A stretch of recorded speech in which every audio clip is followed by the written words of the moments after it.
Hal yang pertama dimulai dengan kata covenant anugerah, perjanjian anugerah. Mengapa ini perlu dijelaskan? Karena memang manusia sudah berdosa, mengalami satu keadaan mati, artinya terpisah hubungan dengan Tuhan Allah. Kemudian manusia memang sudah rusak total dan tidak mampu total mencari berjumpa dengan Tuhan Allah. Jadi secara natural manusia sudah berdosa, secara keseharian perbuatan manusia berdosa kepada Allah dan tidak bisa kemampuannya untuk berjumpa dengan Tuhan Allah. Di pihak lain, Tuhan adalah Tuhan yang mengendaki setiap orang yang telah ditentukannya beroleh keselamatan. Nah, di dalam ketegangan antara keadaan manusia yang berdosa dan dalam keadaan mati karena dosa, dan kehendak Allah yang dinyatakan untuk umat pilihannya, maka di sana ada jembatan yang memberikan pengertian bahwa ada perjanjian anugerah. Nah, perjanjian anugerah konsepnya adalah bagaimana manusia yang sudah jatuh itu telah sesungguhnya ditetapkan di dalam kekekalan. Tentu sebelumnya kita tahu ada covenant kerja, ada covenant anugerah yang ada di dalam ajaran Alkitab. Kita sudah membaca mengapa manusia itu jatuh karena keinginannya sendiri, karena melanggar covenant kerja, dan dengan sengaja memberontak kepada Tuhan Allah. Akibatnya kematian, rusak total, tidak mampu total, dan dampaknya dalam kehidupan sehari-hari. Selanjutnya, kita juga bisa tahu dan mempelajari bahwa di tengah-tengah kondisi seperti itu dan keadaan yang diterima oleh manusia, Tuhan Allah menyatakan satu covenant yang disebut dengan covenant anugerah dari pihak Allah untuk memberikan hidup dan kehidupan bagi umatnya. Dan ini berdasarkan pada ketentuan Allah. Siapa yang perlu kita bicarakan di sini? Ada tiga pribadi yang dinyatakan yang berkaitan dengan covenant anugerah. Yang pertama adalah Allah Bapa sebagai originatornya. Yang kedua adalah Allah Putra sebagai eksekutornya. Dan yang ketiga adalah Roh Kudus sebagai applier-nya. Ketiganya bekerja untuk menebus umatnya. Dan tentunya dalam hal ini kita belajar mengenal dari keberadaan ketiganya, mengenal ketiga pribadi dalam satu kesatuan yang utuh dalam hakikatnya yang ilahi.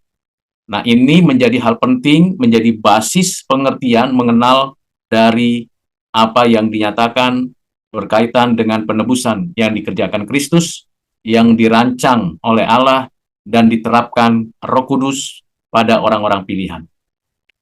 Lalu kita bisa melihat kondisi sesungguhnya manusia yang sudah berdosa itu sengsara, mati, dan tidak mampu total. Dalam keadaan begitu, Allah menyatakan belas kasihannya. Dan tentunya belas kasihan Allah melalui anugerah umum yang diberikan kepada semua ciptaan, semua makhluk, semua manusia yang berdosa dengan memberikan berkat-berkat umum. Tetapi secara khusus diberikan belas kasihan untuk menebus orang-orang yang berdosa. Siapakah yang ditebus? Hanya orang-orang yang disebut milik kepunyaan Allah yang ditetapkan Allah. Jadi di sini ada pertentangan antara keadaan manusia yang berdosa dan anugerah Allah yang diberikan. Tentunya inilah yang kita akan pelajari, diskusikan, pahami mengenai bagaimana covenant ini dapat kita terima dan siapa yang mengerjakannya untuk kita. Dengan demikian, kita meyakini dengan sungguh di dalam dan melalui covenant yang dinyatakan ini, yang dikerjakan oleh Allah, mulai dari apa yang dijanjikannya kepada Abraham, Ishak, dan Yakub, diteruskan pada diri Musa dan orang Israel, dilanjutkan melalui kerajaan Israel, yang nantinya semua digenapi di dalam dan melalui Yesus Kristus anak Allah yang inkarnasi, yang menjalankan kehendak Bapa, yang mati di atas kayu salib, bangkit dari kematian, menyatakan diri selama 40 hari, naik ke surga, duduk di sebelah kanan Allah Bapa, dan datang kembali dalam segala kemuliaannya. Nah, ini menjadi satu pengharapan sekaligus sudah dilaksanakan apa yang sudah dijanjikan di dalam perjanjian lama dan digenapi di dalam Kristus, walaupun saat ini tentunya belum sempurna, karena nantinya sebagai orang percaya, setiap orang akan mengetahui kesempurnaannya di akhir zaman ketika Tuhan Yesus datang kembali. Nah, itu bagian yang penting, yang pertama. Bagian yang kedua, yang perlu dan penting untuk dimengerti mengenai penebusan yang dikaruniakan Allah melalui anaknya, Tuhan Yesus Kristus. Ini yang bisa disebut sebagai faktum salutis, bahwa ada ketentuan ketetapan Allah untuk menebus umat pilihannya yang telah ditentukan di dalam kekekalan, dan ada pribadi yang menebus, yang inkarnasi sebagai Adam yang terakhir, sebagai jaminan yang mewakili Allah untuk melakukan tindakan belas kasihan, tetapi juga sekaligus mewakili manusia yang telah berdosa kepada Allah. Jadi di sini bagian yang penting, kata yang perlu diperhatikan adalah jaminan dan perwakilan. Lalu bagaimana kita memahami ketetapan pemilihan Allah bagi orang-orang yang berdosa? Tentunya ini adalah hak prerogatif Tuhan. Tidak ada inisiatif usulan dari manusia bahwa sayalah yang ditebus, mereka jangan, atau mereka juga ditebus, dan yang lain ditebus. Itu bukan berasal dari ketentuan manusia. Ketetapan pemilihan, siapa yang menebus adalah anak Allah yang inkarnasi, yang mewakili Allah dan yang mewakili manusia. Dan siapa yang ditebus? Yang ditebus ialah umat pilihannya. Siapa umat pilihannya? Mereka yang diciptakan dari zaman Adam sampai akhir zaman. Namun kita tidak dapat mengetahui secara detail, tetapi kita dapat mengimani bahwa kita secara pribadi sudah mengalami penebusan berdasarkan anugerah, berdasarkan kerja dari Roh Kudus di dalam hati orang-orang pilihan. Nah, ini bagian yang penting. Yang kedua, berkaitan dengan covenant penebusan. Mengapa demikian? Karena memang karena kita orang berdosa dan keberdosaan kita ditanggung oleh Kristus, Kristus yang inkarnasi lalu mati di atas kayu salib menggantikan kita. Dengan demikian, maka harusnya kita yang mati di atas kayu salib dengan murka Allah atas kita, tetapi digantikan oleh Kristus dengan menyerahkan nyawanya, darahnya tercurah, tubuhnya penuh dengan luka, dan akhirnya dia menyerahkan nyawanya untuk menebus umatnya. Dan setelah ia bangkit, ia menyatakan kemenangan atas maut, dia memberikan kehidupan yang baru, dan di sanalah kita mengetahui bahwa penebusan itu sudah dikerjakan Kristus, dan nantinya kesempurnaannya pada waktu Kristus datang kembali, memberikan hidup kekal selama-lamanya di langit dan bumi yang baru. Nah, ini adalah hal yang penting untuk bicara tentang covenant penebusan, di mana tuntutannya ialah ada yang dihukum, yaitu anak Allah yang tunggal, yang inkarnasi, yang menjadi manusia, yang menerima hukuman murka Allah. Dan kita bersyukur karena kita bisa mengertinya. Bagaimana kita bisa mengerti hal ini, mengimani hal ini? Bukankah 2000 tahun yang lalu peristiwa itu terjadi? Dan bagaimana dengan orang-orang yang di dalam perjanjian lama, yang belum mengetahui itu sebelumnya, masih samar-samar cerita tentang kedatangan Mesias yang akan menebus, dan kita yang mengetahuinya melalui firman Tuhan yang tertulis bahwa memang ada satu pribadi yang telah mati menebus kita. Bagaimana itu bisa kita yakini peristiwa sejarah tentang kematian Yesus di atas kayu salib yang menggantikan saya, menggantikan kita orang percaya, itu semua dimulai dengan kata anugerah. Jadi anugerah mendahului respon, dan respon itu sendiri adalah bagian dari anugerah yang di dalamnya ada iman percaya yang dianugerahkan.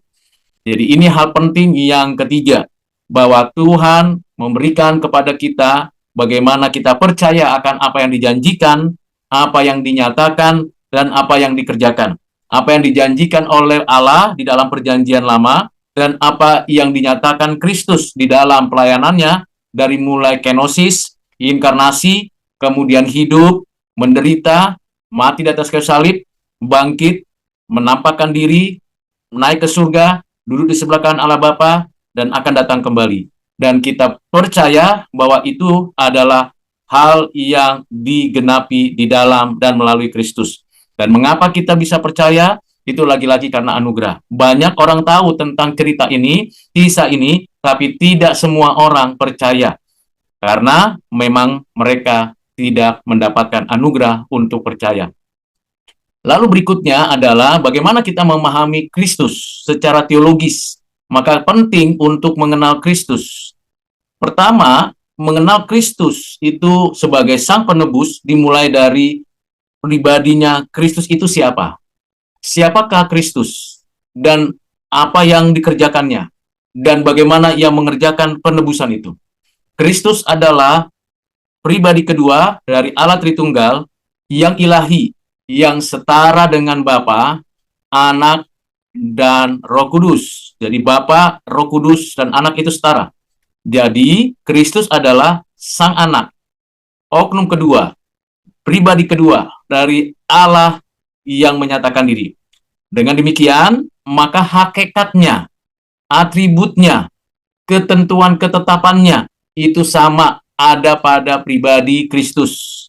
Pribadi Kristus yang transenden, imanen, absolut, personal. Pribadi Kristus yang incommunicable atribut, yang communicable atribut, yang properties atribut. Dan ketentuan ketetapannya yang turut serta di dalam mengerjakan penciptaan, providensia, dan penebusan. Jadi ada 3 hal penting yang kita perlu mengerti dan mengenal bahwa ada natur, atribut, dan ketentuan ketetapan yang ada pada diri pribadi yang ilahi, Yesus Kristus. Jadi hakikat ini perlu untuk kita mengerti, kita pelajari, kita yakini, kita terima dengan iman. Tentunya ini juga nantinya kita pelajari tentang keadaannya dalam keadaan sebagai manusia. Sebagai manusia, dimulai pengertian dan pengenalannya dari nubuat yang ditulis di dalam kitab Kejadian, pasal 3 ayat 15.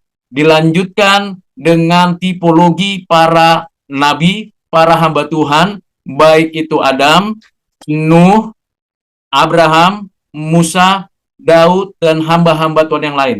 Dan kehadiran Kristus sebelum inkarnasi yang dinyatakannya di Taman Eden, berjumpa dengan Abraham, berjumpa dengan Yakub, berjumpa dengan Musa, berjumpa dengan Yosua, berjumpa dengan nabi-nabi yang lain sebelum inkarnasi. Dan di dalam perjanjian lama dijelaskan juga nubuatan-nubuatan tentang kedatangan Kristus yang akan menebus umatnya, yang disebut sebagai Mesias, yang diurapi Allah. Dengan demikian, maka kita bisa menelusuri bahwa anak Allah yang setara, sehakikat, naturnya, atributnya, ketentuan ketetapannya, itu akan menyatakan diri, inkarnasi, menjadi manusia.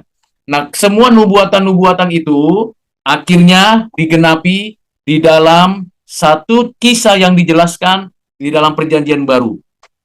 Ada kisah-kisah yang dituliskan di dalam kitab Matius, Markus, Lukas, Yohanes yang menceritakan bagaimana kenyataannya bahwa anak Allah inkarnasi melalui jalan dan cara yang suprarasional. Karena benih ditanamkan oleh Roh Kudus di rahim Maria, padahal Maria tidak memiliki satu tindakan seperti suami istri dengan Yusuf, namun Maria mengandung dari Roh Kudus. Ini berbeda dengan kita. Kita dari rahim ibu, di mana perjumpaan laki-laki dan perempuan, sel sperma, sel telur, sehingga kita ada di rahim ibu dan kita dilahirkan. Berbeda juga dengan Adam dan Hawa. Adam dari bawah, dari debu tanah, dibentuk, lalu kemudian diukir, lalu kemudian diberi napas hidup, jadilah Adam. Hawa dari rusuk Adam, dibentuk, diukir, jadilah perempuan. Jadi Adam dari tanah, Hawa jadi tulang rusuk, kita dari sperma sel telur yang dibentuk di rahim ibu, ini semua dari bumi.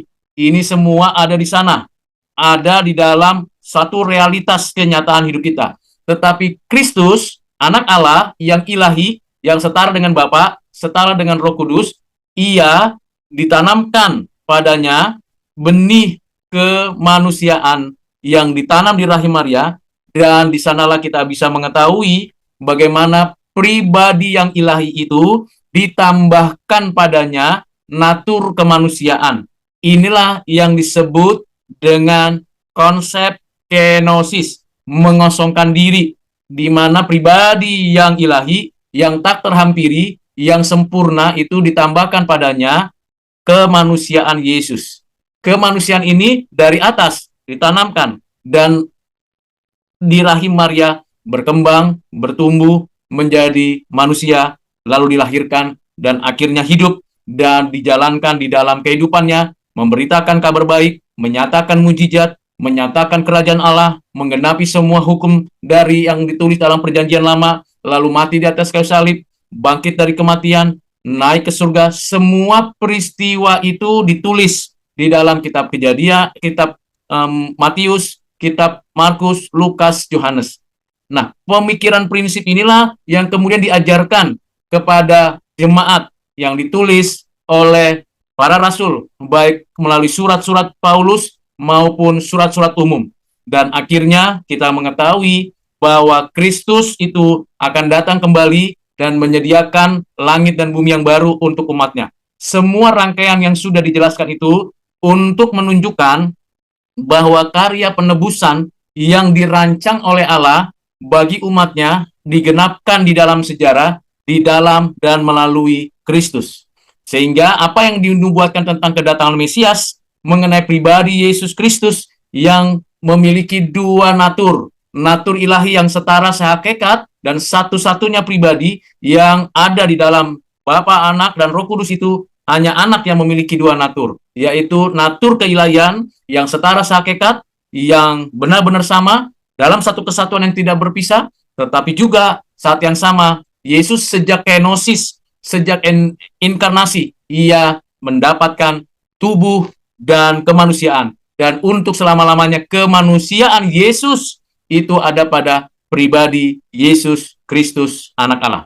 Jadi ini dua pribadi, tidak, tapi dua natur. Natur ilahi dan natur kemanusiaan ada pada pribadi yang satu, yaitu Yesus Kristus. Tidak bercampur, tidak berpisah, tidak melakukan suatu relasi yang saling bertukaran, tetapi ada pada dirinya, ada dan tidak berubah.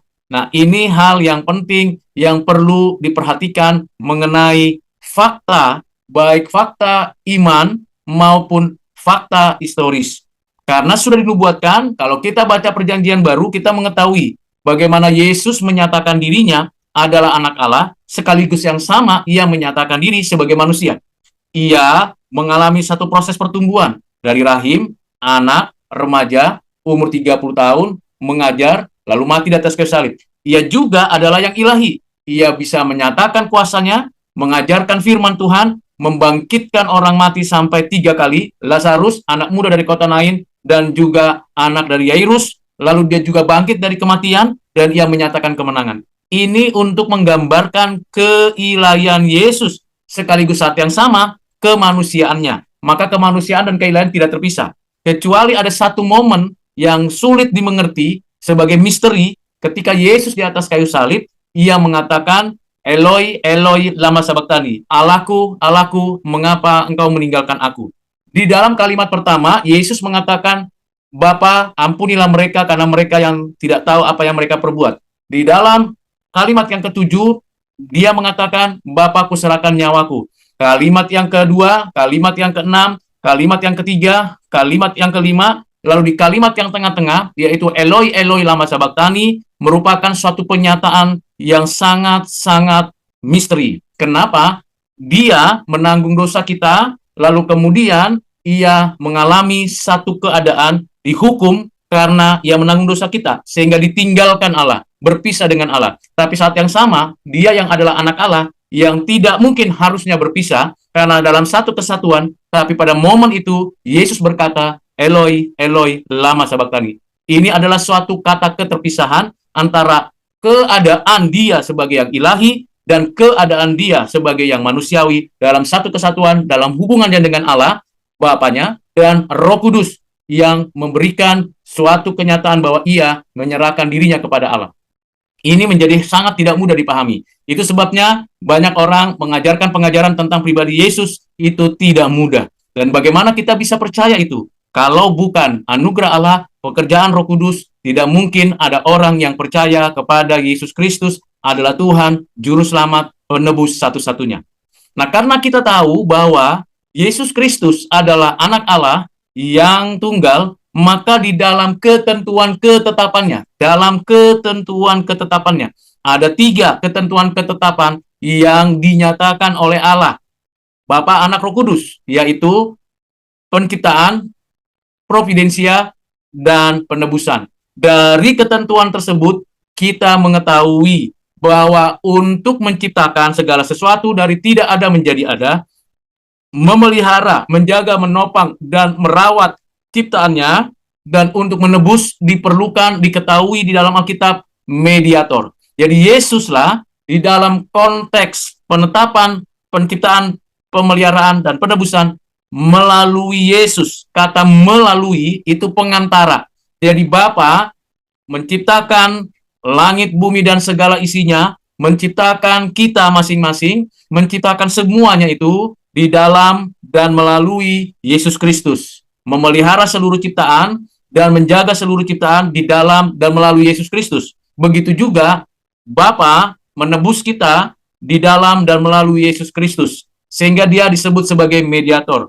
Itu sebabnya dia mengatakan dalam pengajarannya kepada Nikodemus ketika datang malam-malam, dalam Yohanes 3 dituliskan bagaimana Nikodemus harusnya dia dilahirkan kembali, mengenal siapa dari pribadi Yesus Kristus. Lalu dalam Yohanes 3 ayat 16 itu, Yesus berkata kepada Nikodemus bahwa karena begitu besar kasih Allah akan dunia ini, sehingga ia mengaruniakan anaknya yang tunggal, supaya setiap orang yang percaya kepadanya beroleh hidup yang kekal. Nah, inilah yang penting di dalam satu konsep tentang perlunya mediator. Mediator penciptaan, mediator pemeliharaan, dan mediator penebusan. Hanya di dalam dan melalui Yesus Kristus. Ini bagian yang berikutnya. Jadi kalau kita membahas bagian ini, maka kita tahu bagaimana kaitannya antara keberadaan kita manusia dan keberadaan Yesus yang adalah manusia yang sesungguhnya. Image of God as creator, itulah pribadi dan karya Yesus. Dia adalah image of God as a creator. Kita image of God as a creation. Yesus image of God as a creator itu penting sekali. Dia bukan ciptaan. Dia adalah pencipta yang segambar, yang setara. Ini dijelaskan oleh Rasul Paulus di dalam Kolose 1 ayat 15. Ini diajarkan oleh surat Ibrani pasal 1 ayat 1 sampai 3. Ini juga dijelaskan oleh Rasul Yohanes. Yohanes pasal 1 ayat 1 sampai dengan 3. Jadi ada 3 rasul paling tidak di dalam perjanjian baru memberikan penjelasan bahwa Yesus adalah pencipta. Rasul Yohanes, Rasul Paulus, dan penulis daripada kitab Ibrani. Nah, ini hal yang perlu kita pahami tentang image of God as a creator. Siapa dia? Yesus Kristus. Berikutnya, bagaimana sebenarnya ajaran-ajaran Kristen pada waktu itu? Yang abad pertama, abad kedua, abad ketiga, abad keempat. Ternyata ada orang-orang yang mengajarkan sesat tentang pribadi dan karya Yesus. Yang pertama, kaum Ebionit yang tidak percaya bahwa Yesus itu setara sehakikat dengan Bapa. Kaum Alogi yang hanya mempercayai logos Sang Firman itu sebagai satu keberadaan yang meresap, masuk, menguasai pribadi atau kemanusiaan Yesus. Jadi seolah-olah ada keterpisahan. Sementara berikutnya adalah ajaran monarkis, dinamis, yang tidak mengakui logos itu as a person, tapi imperson. Demikian juga ajaran monarki modalistik. Tetapi juga ada ajaran lain, yaitu Gnostikism, yang menolak kemanusiaan Yesus. Bahwa Yesus itu, sang logos tidak mungkin jadi manusia. Dia sang firman, dia suci, tak mungkin melekat pada tubuh yang tidak suci. Nah, ini yang ajaran Gnostikism. Jadi kalau Ebionit menolak keilahian, Gnostikism menolak kemanusiaan Yesus. Nah, ini menjadi sangat puncaknya ketika ada seorang yang mengajarkan tentang ajaran Arianis yang ditulis atau disampaikan oleh orang yang bernama Arian. Dia mengatakan bahwa Yesus itu ciptaan. tetapi dia memiliki semacam kekuatan, kemampuan seperti Allah. Tetapi dia tidak sama dengan Bapa, tidak sama dengan Roh Kudus. Dia adalah ciptaan. Ini Arianisme. Kalau dalam abad 20 dan 21 inilah yang disebut orang-orang saksi Yehova yang sesat dan bidat karena tidak mengakui keilahian Yesus, tetapi juga tidak menerima kemanusiaan Yesus yang sempurna.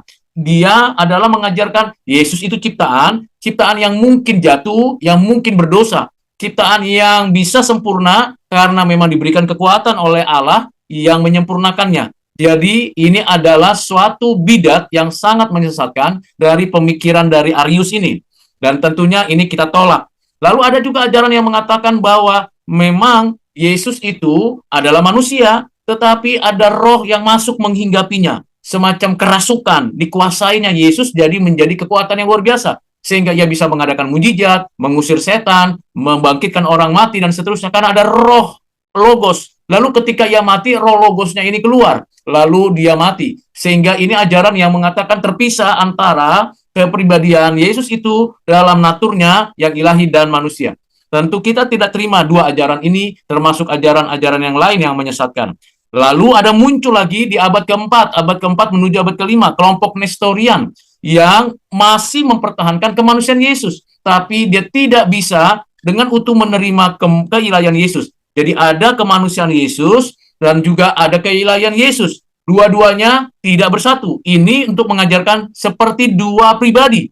Yesus punya dua pribadi. Satu yang ilahi, satu yang manusia. Tidak bisa menyatu, tapi tidak bisa bercampur. Ini berpisah. Kapan berpisahnya? Ini berkaitan dengan apa yang dikerjakannya. Nah, ini kita tolak. Ajaran Nestorian ini menyesatkan karena menganggap bahwa Yesus punya dua natur dan dua pribadi. Masing-masing natur ada pada satu pribadi, Yesus yang ilahi, pada natur yang lain, Yesus yang manusiawi. Jadi ada dua pribadi. Ini jawaban ajaran yang menyesatkan. Dan kita tidak terima itu. Dan juga ada ajaran yang menggabungkan. Ya, ini lain lagi. Jadi dua itu bergabung, lalu tidak ada perbedaan. Mana kemanusiaan Yesus, mana keilahian Yesus. Sehingga bercampur sedemikian rupa, lalu tidak lagi ada keterpisahan, lalu akhirnya dikatakan bahwa Yesus itu, yang mana manusianya, yang mana ilahinya, tidak jelas lagi. Nah, ini juga ajaran yang menyesatkan. Nah, inilah yang ada di dalam konteks kehidupan orang-orang Kristen berhadapan dengan para penyesat. Maka, Konsili Nisea memberi penegasan bahwa siapakah Yesus. Ia mengatakan bahwa we believe in one God, the Father Almighty, make of things visible and invisible, and in one Lord Jesus, the Son of God, the only begotten, the Father, that is of substance, out of the Father, the Word, God from God, light from light, true God from true God, begotten, not made of one substance, with the Father, through whom all things come to me, those things in heavens and those things the Word who was salvation, flesh suffer and rose again, and third day as ascended to heaven, and he caused the living and dead, dan seterusnya. Ini untuk menunjukkan bahwa satu pribadi Yesus, tetapi dua natur yang tak terpisah, tapi tidak bercampur, dapat dibedakan, yang menyatakan dirinya dalam sejarah, dan menyatakan dirinya sekali lagi pada waktu kedatangannya yang kedua kali. Ini bicara tentang pengakuan-pengakuan iman yang perlu ditegaskan oleh orang-orang percaya sepanjang zaman sampai hari ini. Gereja yang sejati adalah gereja yang menyatakan pengakuan iman yang benar. Nah, banyak lagi pengajaran-pengajaran yang menyatakan satu demi satu penyesatan muncul. Ada yang menekankan kemanusiaan Yesus, ada yang menekankan keilahian Yesus, ada yang mencampur keduanya, ada yang memisahkan sekaligus, ada yang mengatakan dua pribadi, ada yang mengatakan satu pribadi tapi tidak bisa bercampur, dan seterusnya. Jadi saudara mesti ingat bagian-bagian penting ini. Juga ada yang menekankan bahwa Yesus itu hanya mitos, cerita kemampuannya untuk mengusir setan, menyatakan mujizat itu hanya mitos. Tapi juga ada yang mengatakan itu permainan psikologis, dan semua pengajaran-pengajaran yang lebih menekankan kepada antroposentris itu muncul dari zaman ke zaman. Sekali lagi seperti yang sudah saya katakan bahwa kalau seseorang bisa percaya kepada Yesus Kristus, itu adalah anugerah, dan semua anugerah datangnya dari Allah, dan tidak mungkin manusia bisa mengerti kalau bukan dianugerahkan. Jadi saya tidak menjelaskan lagi pribadi dan natur Yesus Kristus yang sudah saya sampaikan, dan tentunya kita bisa lihat dari namanya, Yesua, Kristus, anak manusia, anak Allah, Kurios, raja di atas segala raja, Adam yang kedua, anak domba Allah, dan juga bicara tentang kemanusiaannya yang menunjukkan memang ia adalah manusia yang dilahirkan, yang menyatakan diri kemanusiaannya dengan dia bertumbuh tubuhnya, dan kemudian dia mengalami kematian. Dan satu kesatuan yang tidak terpisahkan, yang tentunya kita harus mengetahui, istilah unipersonalitas Kristus, satu pribadi dengan dua natur, bukan dua pribadi dengan dua natur, bukan dua pribadi dengan satu natur yang bercampur. Ini hal yang perlu dipahami dengan sungguh-sungguh. Dan akhirnya kita melihat keadaan Yesus. Kehinaan Kristus kapan dimulai? Sejak kenosis inkarnasi. Kehinaan itu sampai berakhir pada posisi dia ada di atas kayu salib, dikuburkan, kemudian masuk ke dalam dunia orang mati, dan akhirnya dia berada di dalam dunia orang mati selama 3 hari. Lalu kemudian kapan disebut kemuliaan Yesus? Ketika ia menyatakan kebangkitannya, menyatakan kemenangannya atas maut, dan ia akan datang kembali setelah ia menyelesaikan segala sesuatunya dan duduk di sebelah kanan Allah Bapa. Ini menyatakan kuasa, kebangkitan, kemuliaan, dan keagungannya. Nah, sampai di sini penjelasan mengenai pribadi karya Yesus Kristus. Mulai dari pengenalan akan Kristus sampai pengertian akan perendahan dan pemulihan Kristus. Nah, bagian-bagian itulah yang nantinya dievaluasi untuk dijelaskan. Bagaimana hubungan itu dengan prodi-prodi yang ada? Bagaimana hubungan tentang logos dengan ilmu pengetahuan dengan kehidupan sehari-hari? Di mana kita membangun sebuah konsep tentang kehidupan di dalam Kristus dan kehidupan di luar Kristus. Bagaimana kita menerapkan kehubungan tadi antara apa yang dituliskan dalam perjanjian lama dan apa yang digenapkan dalam perjanjian baru, apa yang dinyatakan oleh Allah di dalam perjanjian lama mengenai pribadi Kristus dan apa yang dinyatakan oleh Yesus dalam perjanjian baru, dan apa yang dikerjakan Roh Kudus untuk kita di zaman sekarang. Nah, soal-soal seperti itu yang nanti menjadi implikasi, kiranya Tuhan memberikan pertolongan bagi setiap kita untuk belajar bagian ini.